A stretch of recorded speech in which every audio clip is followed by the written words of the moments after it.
Hello, everybody. Well, I'm in the back of my space capsule, as they say on Earth, the back of my truck camper. But anyway, um, welcome to my channel. Um, I've got over 200 subscribers now, which I'm really happy about. And something dawned on me.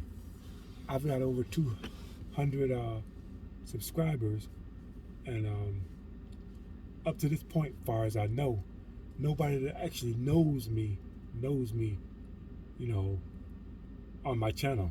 You know, when I say that, I mean nobody that I work with or nobody that lives in my neighborhood, here, actually watches my channel.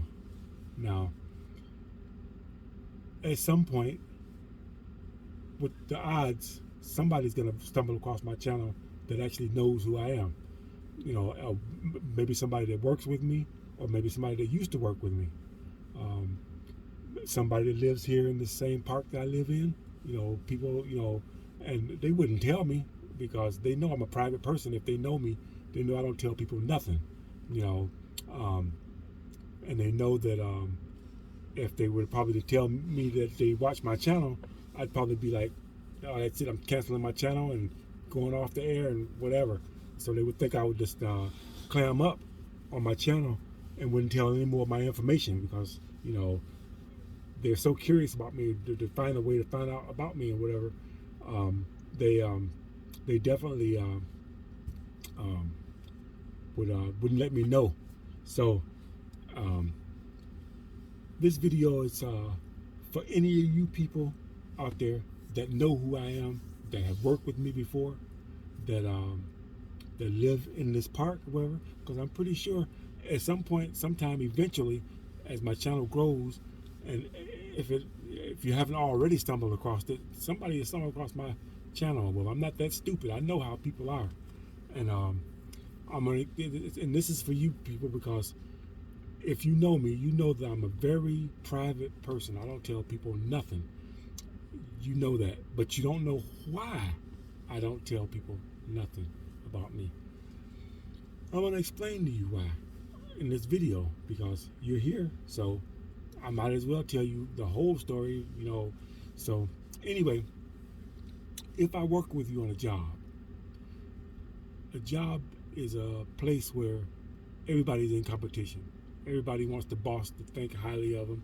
They're in the rat race deal and everything. I'm not in the rat race. If you work with me, I'm not trying to outdo you. I'm not trying to outshine you. I don't care about that job. Recently I just quit a job because they tried to get me to do something I didn't want to do. They tried to put me back on fiberglass. Well, I didn't want to do that, so I just walked out. That was it. I just walked out. I don't argue. I don't fuss. I don't threaten. I don't bluff. I just leave. When it gets to that point where the guys asked me if they wanted me to go to that position 2 or 3 times. They kept pressuring me and kept pressuring me until I said, okay, they're not gonna let this go, so I'm gonna go. So I just removed myself from the situation, or whatever. Like I say, I don't want to have confrontations with nobody. I don't want nobody to have hard feelings, and I'm not competing with anybody or whatever. Just so happens on that job, I was really good at what I was doing, and people, I noticed everything, and people were watching me on the job or whatever. They saw how efficient I am and how good I am at what I do, and they don't understand why I work as hard as I do. They misinterpret it for this guy's trying to show us up. This guy's trying to make us look bad. This guy's trying to, shine up to the boss so that he can get a raise or he can get, more money or he can move up in the company or whatever. So they feel threatened by me or whatever. They don't know that none of that stuff is true. I don't care about the company. I don't care about the boss. I don't care about nobody I work with. I'm not trying to compete. I'm done with the competition thing. I don't compete. I just live my life or whatever. I'm the rat race thing. I don't do. When I'm working hard and I'm getting my job done and I'm working efficiently and it looks like I'm working real hard, looks like I'm trying to show you up. That's not the case. What's on my mind is I'm gonna get this job done. I'm gonna do a good job. The boss is gonna be happy. I'm gonna get paid. I'm gonna buy me a new drone, or I'm gonna buy me an electric bike. This money I'm making right now, I'm gonna get me some more accessories for my truck, or whatever. That's what's on my mind. I'm not thinking about you or how much money you're making, how much money I'm making. I don't compete with people. I do not compete. That's not my thing. I do not compete. You know, I'm just here. I just want to quietly come in, make this money, and quietly ease out with my money and buy my toys and have my fun. I'm just a kid. That's all. That's I'm a kid with a damn job. You know, imagine what a 12-year-old would do if he had a job making $30,000-$40,000 a year. What he would do with that money? He'd buy so many toys it wouldn't be funny. Well, there I am. Now I got to pay my bills and everything. I got responsibilities and everything. But with the money I have left over, since I don't have any kids, I don't have any addictions, drugs, alcohol, I don't have any of that going on, I got discretionary money to spend on extravagant stuff and whatever. I'm not rich. I'm not making a whole lot of money, but the money I do make is enough to be able to buy things and do stuff that a lot of people can't do and can't afford because they've got kids, they've got wives, and they got child support, they've got alimony, stuff like that, stuff I don't have. So I'm pretty much free to spend my money as I wish. So that's the deal with people at work on the job or whatever. Plus, on the job, there's a lot of sociopaths or whatever, and I can spot them. I know who they are. I observe people. I watch and I see. That's why I don't tell nothing about me, because I observe everybody that I deal with, everybody that comes in contact with me. I watch what they do, how they act. I watch how they treat other people. I watch how they treat me, how they react to me and whatever. And I make an assumption. I'm like, okay, there's no way to tell for sure. You can't diagnose people with absolutely 100% certainty, but you don't want to misdiagnose a sociopath, because they are very dangerous people. They'll be so jealous of you that they'll want to see you dead. It's to that point where so you don't want to get involved with them, and they will pick a fight with you, push your buttons to the point where you snap their neck, and then you're in prison. And then for what? And you got to understand that sociopaths are actually people that have embodied demons. A sociopath is a person that a demon has gotten into. He's not really responsible for his actions. It's a demon that's doing that, that's making him, that's controlling him.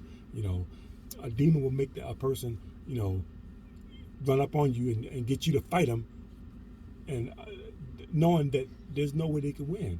They're going to lose that. But a demon doesn't care. If he's in your body and he gets you to get into a fight with somebody and you get killed, the demon will just jump out of you and into somebody else. He doesn't care, but there you are dead, because the demon took control of you and made you do something stupid, and there you are. Demons get into women. They can get into women easier than anything else. It's all throughout the Bible history, it's women that have taken men down, simply because demons have gotten into them or whatever, and turned them against the man or whatever, and got them to manipulate the man into doing something that he shouldn't have done, or got him in trouble.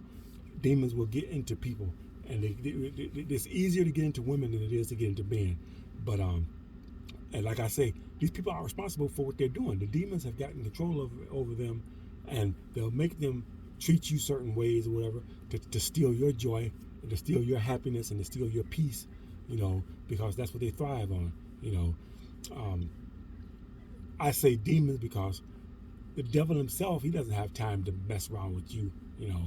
He's busy doing bigger and better things. He's over there in the Ukraine, over there messing with Putin and all of his sociopaths and whatever. He ain't messing with people on your little job trying to get you to blow off steam and whatever and smack somebody. That ain't, he ain't got time for that. Whatever. That's his little instrument to do that kind of stuff. And with his approval, he likes that, whatever. So anyway, that takes care of the job situation. Now, where I live in a mobile home park or whatever, outside of Detroit, in the Detroit suburbs or whatever, But it's no difference. It's all Detroit, whatever, But they'll argue with that because most of the suburbs have white people living there. It's mostly white people in the suburbs. Wherever I came out here long before any other black people got here. I was the first black person out here. Matter of fact, the park I live in, my house was one of the first houses that were put in here. So a lot of the people, there wasn't any situation where I was afraid somebody was going to burn a cross on my yard because I'm in the neighborhood, whatever, because I was in the neighborhood before most of them got here. So I was the first one here, so it wasn't no situation like that where I wasn't even worried about that. But anyway, when it comes to Detroit and Detroit suburbs, Detroit has some really bad history when it comes to white people and black people. Now this has happened long before I moved came to this area, to Detroit and whatever. I was born in North Carolina in the South. I wasn't born here in Michigan, but I ended up here because my mother brought me up here. So in the 60s in Detroit, the black people had an uprising where they looted stores and set places on fire and just had acted a fool because of the police brutality and all the stuff that the police were doing, profiling people and stuff like that and whatever. And they burned the city down pretty much, and that scared the white people. The white people that scared them to death with it. Like, these black people are crazy or whatever, and they all moved out. Not all, but all that could moved out. And Detroit got a bad stain on it and whatever. And then Detroit hired new leadership. They had a black mayor. They got a black police chief. They got black everything. The whole city of Detroit was run by black people. They kicked all the white people out, and all the black people got in power in Detroit and whatever. So they took over. So that was a bad idea because there's still racism and still prejudice going on and whatever. So Detroit couldn't get money. It couldn't get government help and stuff like that because of that situation or whatever. They didn't want to, because the black people were like, we want all this and we want all that and whatever. And they're like, oh, you guys are just crying and blah, blah, blah, blah, blah. But, I mean, it was justified back then because it was really bad, whatever. It was really police brutality, on a level where they were beating up people just for the fun of it, whatever, because there are people out there, like I say, sociopaths. When a sociopath gets power, like if he's your boss, you're in trouble, So, but anyway, all the white people moved out of Detroit, and Detroit got blacklisted and whatever. And so now Detroit has a street called 8 Mile, and if you're on the south side of 8 Mile, you're in Detroit city limits. So chances are you're going to be black. But if you're on the north side of 8 Mile, then you're probably white, and it's an unwritten rule, they don't want black people past that area, well, because black people acted a fool in the 60s, and people don't forget that, because, when black people act a fool and start burning stuff down and destroying stuff and whatever, white people don't do that kind of stuff. White people will vandalize stuff, but they're not going to tear up their own place, their own city, and burn their place down to the ground. That just doesn't happen. Well, with black people, I don't know how the mindset is that I'm mad at you and what you're doing to me, so I'm going to tear up all my stuff and burn all my stuff down. I don't understand that mindset, but it got the white people to run out. So they came out here. And so they're like, once they got out here, they're like, okay, we're free from black people or whatever, and they can't hurt us anymore now, So the white people out here, black people down there. So through the years, it got to the point where the white people didn't want black people moving out into their area because plain and simple, they were afraid of us, and rightly so. Some black people are crazy as hell, white people are crazy as hell too. Everybody's crazy. There's sociopaths in every race group and everything. But people are just, messed up. It's just messed up people in the world. That's all there is to it. So anyway, we had that problem with that, where they didn't want to sell houses to black people out here in this area and everything. Where if you were black and you got a house out here, you got it by the sheer luck, or you making so much money that they're like they couldn't stop you. Me, I wasn't making a whole lot of money. I was making enough money, but I had to work 2 jobs. I had to prove that I was able to afford the house that I moved into out here, and I had to prove that I had my employer and my employment and everything. I had to prove I didn't have any felonies or any background stuff or whatever. They really checked me out thoroughly before they let me move out here. And a matter of fact, I still think they didn't want me to come out here, but I was so clean cut and I didn't do anything wrong. I was in my 20s. Who moves into a house in their 20s, back then, black people, you know, very few. And it was by myself. I didn't have, anybody to help me or whatever. So I did it all by myself or whatever. So I think the realtors and the people that own the park or whatever, they probably think that they thought that I was probably a government agent or something or whatever, to try to trap them, to say, okay, you guys racially profiled this guy and then give him this house and whatever, everything. He had everything, all the ducks in a row, and you guys didn't give him the house, so you guys are going to be sued or whatever. So I think that's what it was. They were afraid of that. So they let me move in here, because they were afraid of that. Whatever. They didn't realize that all my stuff was true. I really wasn't a thug or a criminal or a real threat and whatever, So anyway, I got out here. I moved out here. I was one of the first people in this park. First houses in here, because they only accepted brand new houses. You had to have a brand new house. They only accepted double wides. You had to have a brand new double wide house. You had to have good credit. You had to make enough money to be able to move in here, and I qualified for all those because that's all I did was work. I worked. That's all I did was work, and I wanted to get out of Detroit because Detroit was crazy. Because of the situation in Detroit with the police and the rioting and everything and whatever, the black people forced the police to get a black police chief, a black mayor, everything, and it went the total opposite direction. Whereas before they were, police were cracking heads and keeping people in line. They went the other way around. It was like hands-off kind of situation where they just let the black people act the fool and do whatever they wanted to do or whatever.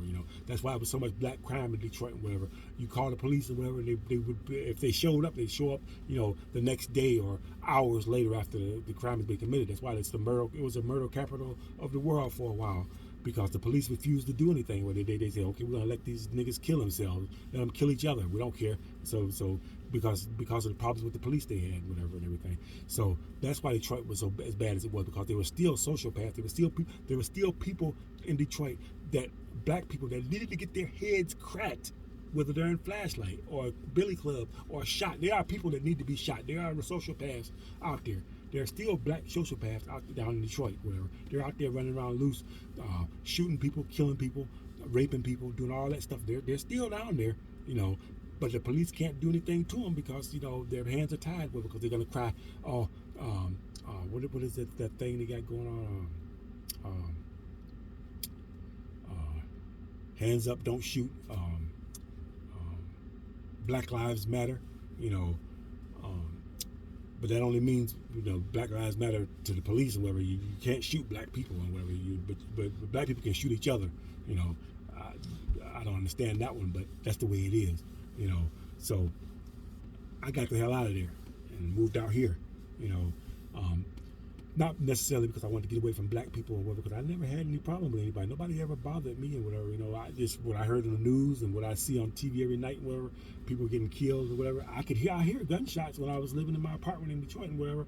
Nobody ever bothered me though. They did try to steal my darn license plate off my car before a few times though, because you had to have that sticker on there that shows that your license are up to date and whatever. And that was an expensive thing to do, and you had to have your emissions test and everything. It was a big deal back then or whatever, And most people in Detroit are not very well off, so they can't afford to get that stuff done, but they still need to drive. So that's one thing the police did down there. They will pull your butt over if your plates aren't right, whatever, your car is something wrong, tail light out or something like that. They'll pull you over in a second for that stuff or whatever. But if you're riding around shooting out of your car windows at houses and stuff or whatever, they don't bother you. They just turn and look the other way. That's how it was, down there, whatever. Like I said, I never had any problem with anybody in Detroit and whatever. It's just it was just the dilapidated look of everything, whatever. And there was no. You see all the woods and stuff. I take Cole to when we go out to the campsites and everything. Whatever. It's beautiful out here. Whatever. Nice campsites, nice clean area. It's quiet. You don't hear people yelling, hollering, and screaming. Every once in a while, you'll get a drunk, couple arguing back and forth or whatever. But for the most part, whatever, it's quiet, which I love, And the funny thing about it is, whenever black people come to visit me or they say something about out here where I live, they're like, wow, it's too quiet out here. Well, I'm like, too quiet? What are you talking about? It's too quiet. That's beautiful. They're so used to somebody just yelling and hollering and screaming and shouting matches going out, whatever, and they're used to the Jerry Springer kind of stuff or whatever. and they can't understand how it can be so quiet and there's nobody fussing, there's nobody arguing, there's nobody, you know, um, uh, taking shots at each other and stuff or whatever. But that's just the way it is, you know. The world is really messed up where people's brains are all screwed up. But that's where I am now. I'm in this area here, and there's mostly all white people. There are some black people out here, but if they're out here, they deserve to be out here because they worked their butt off to get here. Either they're making some really good money, or they're making some good choices in their life to get out here. There ain't no riffraff out here. When it comes to black people out here are pretty much, you know. Now some will slip through the cracks, and where, you know, maybe a 40 or 50-year-old couple will move out here, and they got a darn son or daughters that are crazy as hell, you know, or some nieces and nephews that are thugs, and they bring them out here to visit, wherever they do some crazy stuff and whatever. Stuff like that happens or whatever, you know. But you got crazy teenagers from both sides. You got crazy white teenagers, you got crazy meth head people that are out here. You got crackheads and everything. Whatever. I mean, you can't escape it. Whatever. That's just the way it is. But anyway, I moved out here, and I told some black people that I was going to move out here. And every time I would tell some, they like, where you live, or where you moving to? You move out to what area? I tell them I'm moving out here, and they're like, what you want to go out there for? And they'd ask me, any black people out there? I'm like, I don't know. I haven't checked. You know, I don't think it's many. I didn't see many running around here. I don't care. You know, if everybody looks different from me, I don't care. As long as they treat me right, I don't care what color they are. You know, but black people are racist as hell. You know, they're like, well, ain't no black people out there. I don't want to go out there. Well, you know, they're gonna hang you. Blah blah blah blah. Anyway, they just didn't want to see me get out. That's the thing with black people. They don't want to see nobody get away. They don't want to see nobody do better than them. They want to see everybody suffer. Everybody have misery. Everybody have terrible lives. It's the craziest thing, you know. But anyway, that's the way it was. I moved out here, got my house. I didn't have any problem. Now, when I moved out here with all the white people, wherever I'm riding through the neighborhood, I was getting involved in the homeowners association. I would go to the meetings and stuff, and whatever. I try to be a good citizen or whatever, you know. They had a neighborhood watch thing out here. I don't know what they had it for, but they didn't need a neighborhood watch because nobody was breaking in the houses and nothing out here, whatever. The guy that was running the neighborhood watch thing, he was nosy as hell. He just wanted to get in everybody's damn business. That's all that was. It wasn't nothing about trying to keep criminals, you know, out and everything. But later on, I found out there are some wayward kids out here that do stupid stuff or whatever. So it actually was needed, you know. But for the most part, he was being more nosy than he was, you know, averting crime. But anyway, the way they treated me when I came out here, the white people that live in the park and everything, they all smiled in my face. And when I would ride through the neighborhood, you know, they all knew my vehicle because I'm the only black person or whatever. So I'm like, you know, and I'm riding through the street and whatever, everything, whatever. And after a while, I started noticing, I'm like, wait a minute. You know, I'm like, what's going on here? I'm riding through the neighborhood. You know, everybody, you know, their back can be turned to me. They're not even looking at me. And I'm driving up behind them, and the car's in front of me. Car in front of me rides by them, and they don't even look up. They're still doing what they're doing. My car rides up to them. I think they understand the sound of my vehicle or whatever, you know, which really wasn't extra loud or anything or whatever, but they just knew it and whatever. And they would stop what they're doing, smiling and waving, you know, as I ride by, and they wouldn't break eye contact because and see, I thought they were just being friendly. They just liked me. I'm like, oh, these white people love me. No.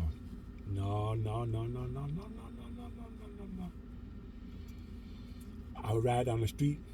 I started noticing it more and more because I guess word was spreading. There's a black guy that lives here. There's a black guy that lives here. And more people moved in, and it got fuller and fuller. And they're like, probably didn't tell them that there was a black guy living in here when the people tried to got their houses and everything. So when they moved in and they actually saw me, they're like, wait a minute, he lives in here? Yeah, he lives here. You know, so they were surprised, you know. But oh yeah, he's been here for like 2 years now. They just moved in, so they really couldn't say nothing. Like, oh, okay, you know. But he's okay. I'm pretty sure they said he's okay. He's this, he's that. They knew all my business. I was an open book, you know. So I went on ahead and kept minding my own business and whatever. And like I said, I worked 2 jobs or whatever in order to pay my bills and everything. I worked, you know, day and night and whatever, you know. And so anyway, like I said, I'm riding through at different times of the day and night where they're all watching me and everything. When it really clicked on me was when the kids was watching me. When the kids started watching me, I wasn't that old to where I forget what it was like being a kid. And when I was a kid, I didn't pay no attention to no damn adults. I didn't care what adults was doing with it. They wasn't fascinating to me. I didn't stare at them or whatever. You know, if I see them coming through or whatever, the last thing I want to do is look at some adults. Well, I don't want them to look at me and recognize me because I might be doing something I shouldn't be doing. I might be throwing rocks or something, or cutting through somebody's yard or something. I didn't want them to see me because they tell my parents that I might get a whooping or something or whatever. So I didn't want people to be able to see me and recognize me and everything. I stayed the hell away from adults or whatever. That was they were the enemy, you know. But as I'm riding through, all the little kids are looking at me and whatever and staring. They're stopping and waving. I'm like, hi, okay, you know. I really ain't into kids or whatever, you know.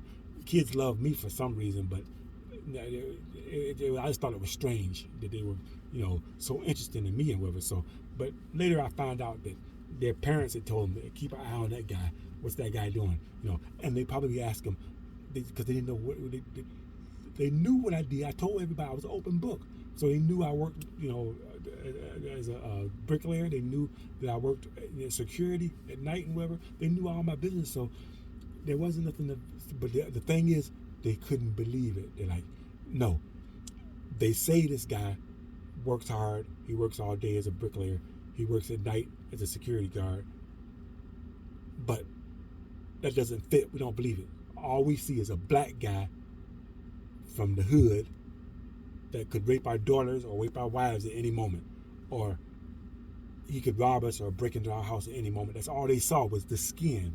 No matter what they told him, no matter what they knew, all they knew was he's black. That's it, whatever. I'm gonna tell you how I know what they actually thought, even though they were smiling in my face every day. I coming back and forth and everything. Not all of them, not all of them. There were some good people amongst them, whatever. I'm gonna tell you how I knew who was good and who was bad. Now you know, you seen my videos. I fly my drone around or whatever. I got my solar panels on my house where the power, you know, half of my power in my house is powered by solar panels and batteries and everything. Whatever. I got my generator and stuff or whatever. You see how I hooked this up in here. I got my right microwave in here. I got my fans in here for ventilation and everything, whatever. Smoke detector and all my good, you know. I like technology. I like gadgets and stuff or whatever. And even back then, I liked gadgets. I was the first one that I knew in my family or otherwise that had a computer. I had a personal computer. I had a scanner. Now, you may not know what a scanner is. This is the reason why I got the scanner. Scanners are used to listen in on police radios so you can see what's going on. Because in this area, I wanted to see what was going on. I'm like, well, it seems quiet out here. But people have been telling me that you think it's nice out there, but it's all kind of stuff going on that you don't even know nothing about and whatever. And somebody told me you should get a scanner and see what's going on, so you hear what the police calls are doing and everything. So I got a scanner, and I started listening and whatever. And the more I listened, the more I played around with it, going up and down through frequencies and everything. Or you can scan through the frequencies, you know, up and down or whatever. And certain frequency ranges, you can pick up radio calls. You can pick up police radio between certain frequencies. And then you can pick up the firemen in another frequency level. You could pick up the people that work at the railroad track, the train stations and everything. You could pick those up at a certain frequency range. And then another frequency range, which I found out later, you can pick up cell phone transmission both way, not just one way. You can pick up the whole conversation from both directions. And when I stumbled across those frequencies, I started to hear what the people around me were talking about. Not only talking about themselves and their own personal stuff going on in their lives, but talking about me personally. I heard that nigger this and nigger that, whatever, and that nigger this. He thinks he's uppity. He thinks he moves out here with us, whatever. He thinks he's just as good as us, and whatever. And this and that other. I gave nobody no indication that I thought any kind of way about anybody. I was all nice and smiles and everything. I thought these people loved me, but obviously not all of them did. There were some of them that were totally jealous of me and whatever, and they didn't like the fact that I was out here, and because white people, you know, you can't help it. You think you're better than black people or whatever, you know. That's just the way it is. A lot of them do, you know, and you can't help it. Why wouldn't you think that if you saw, all you see is black people, you know, killing each other and robbing each other and walking around, you know, in a day like zombies and everything, whatever, you know, that's all you see. You know, you're like, man, look at that poor bastard, whatever. You know, what else you gonna think and whatever. You can't be mad at them for that, you know, because that's our fault for being stupid and doing stupid ass shit and whatever, everything, whatever. There's a lot of us that are doing the right thing and taking care of our family and taking care of our business and everything, whatever. But you ain't gonna hear about us. You're gonna hear about the Jerry Springer black people. Those are the ones you're gonna hear about, you know. But anyway, so I heard all this stuff on the scanners, and when I started to make out the voices and realize who they were, people I thought, I mean, in my face, smiling and whatever, shaking my hand and whatever, and like, oh, you've been my best buddy and whatever, and this and everything, you know, come over to the house, whatever, and have dinner or whatever. Come out with the wife, you know, and we're going out to dinner. You want to come with us and everything? I couldn't do that because I was too busy, because I was working 2 damn jobs. I worked day and I worked nights, 2 full-time jobs or whatever, because I had to do it in order to be able to afford to live out here, you know. So they couldn't understand. They thought I was blowing them off and putting them off and not wanting to hang with them and everything, whatever. But that wasn't the case. It was because my sleep time, the time I had to sleep, was the only time I had to sleep, you know. So sleep was more important than hanging out and having a barbecue or doing stuff like that with us. So it wasn't that, whatever, you know. And I told them that, whatever, but people don't care. People's minds, all they think about is, you know, he just doesn't like us because he's black and we're white and whatever. That wasn't the case, and whatever, you know. But you can't. People, if they make up in their mind one way, then there's nothing you can do about it. You know, that's just the way it is. You know, and so anyway, but I did feel some kind of way about that after I heard all the things people were saying. I heard people cheating on their wives. I heard women cheating on their husbands or whatever. I heard women talking about how hot that black guy is that lives in our park or whatever. Oh, I would do him or whatever. I heard stuff like that or whatever. I mean, from multiple women or whatever, women's husbands or whatever, men's wives talking about me in that kind of way and whatever. That's why they were so worried about me, or whatever, because the women probably were saying something, and it was crazy or whatever. Stuff I heard on that scanner when people, because back then people had not cell phones, people had the cordless phones, and they use radio waves for the cordless phones. Whatever. It wasn't digital. It's digital now. You know, they got scanners that can pick that up as well. You know, I happen to not have one of those because they're really expensive, and I really don't care. I heard all I need to hear. I don't want to hear nothing else. You know, whatever. So I purposely didn't get one of those. I could have got one, but I'm like, no, I don't want to know. You know. Unless I can hear somebody planning on breaking in my house and whatever, I got a heads up on them. I can shoot them in the head as they come in. There's nothing else I want to hear. They're just talking about me and just calling me nigger and just saying that, you know, I ain't no good or whatever, or I'm uppity or whatever. I don't care about that kind of stuff or whatever, you know. As long as they're not, you know, plotting on, you know, hanging me from a darn tree or something, or whatever, I don't care. But anyway, after hearing all that stuff and hearing how these people really felt about me behind closed doors, I realized that people can smile in your face and be like, I love you, but in reality, they hate your guts, you know. So that's why I'm kind of aloof and kind of untrusting of people, because I don't know when you smile at me and stick your hand out and really shake my hand, if you're really sincere, or if you're just smiling to get my confidence, to infiltrate me and figure out what I'm doing and how I'm doing it, so you can be able to hurt me in some kind of way and whatever. I'm protecting myself from you so that you don't do something stupid to make me kill you. You understand what I'm saying? So that's why I'm the way I am. I don't tell nobody nothing. I don't tell. And so if you're in this park and you're wondering why this black guy acts the way he acts, don't talk to us, don't say nothing to us, everything, because I don't know if you're good or if you're bad. So it's going to take time for me to warm up to you. There's a lady across the street. I shovel her snow all winter. Every time it snows, I shovel her snow. The guy next door to me, I shovel his snow. And I put salt down or whatever, you know, because they're good people. You know, I've had enough time to see them and see how they operate and how they work and everything. The people on this side of me, they're good people. I don't shovel their snow because they got 2 sons that are perfectly capable of shoveling the snow, but they're too lazy to do it, and I'm not going to do it. I'm not going to do something. Now, if you're in your 50s or 60s and you can't get out and shovel your snow, I got no problem with doing it for you. But if you got sons that are in their teens and 20s that are perfectly capable of shoveling snow, no, I'm not doing that. Get them sons to get out there and shovel that snow. But anyway, that's why I am the way I am.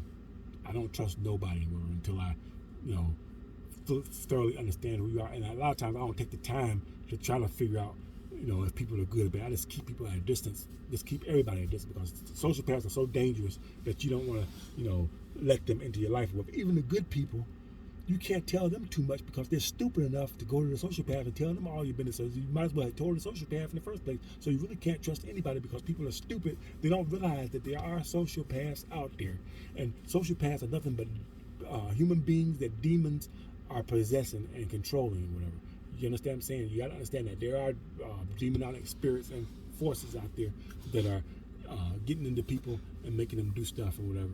And that's what you're dealing with. Where it's not, your fight is not with flesh and blood and whatever. You know that's why, you know, you can't shoot nobody. You can't go around beating people up. You know, because it's not that person. They're not in control of what they're doing. Now, it's their fault that the demon is in them because they're doing things that are letting demons get into them. They're playing Dungeons and Dragons, or they're drinking alcohol excessively. They're doing drugs and other substances or whatever, and that lets demons into you and whatever. That lets demons get into your body, and you invite them into your home and your stuff. They're doing all kinds of stuff like that. They invite them, so they're still not good people. No, they're not good people. Demons don't get into good people. It just doesn't happen. You know, that's why they're sociopaths, and then they're regular people, or whatever, because sociopaths are the kind of people. Now, just because you drink, just because you smoke, doesn't mean you got demons in you. It doesn't go hand in hand like that.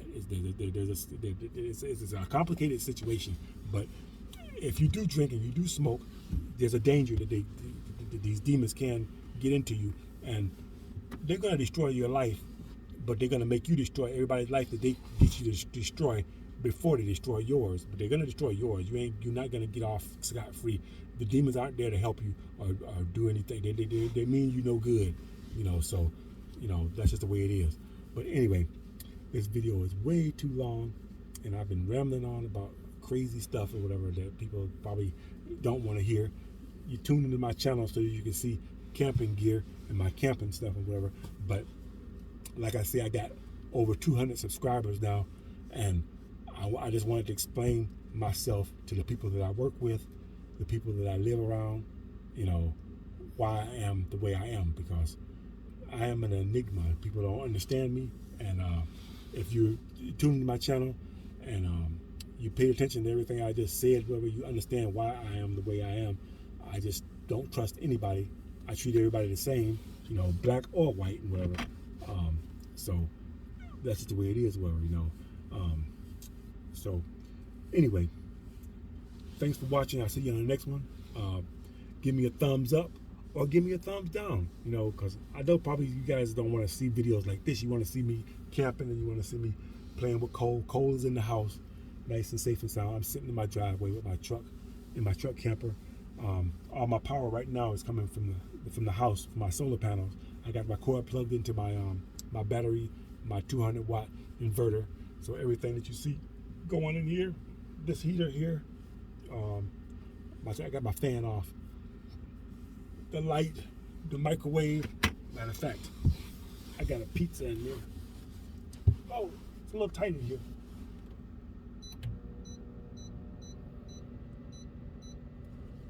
Three minutes.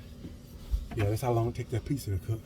So I get off here. I'm gonna eat my pizza, and I'm gonna upload this video so you guys can see it, whatever.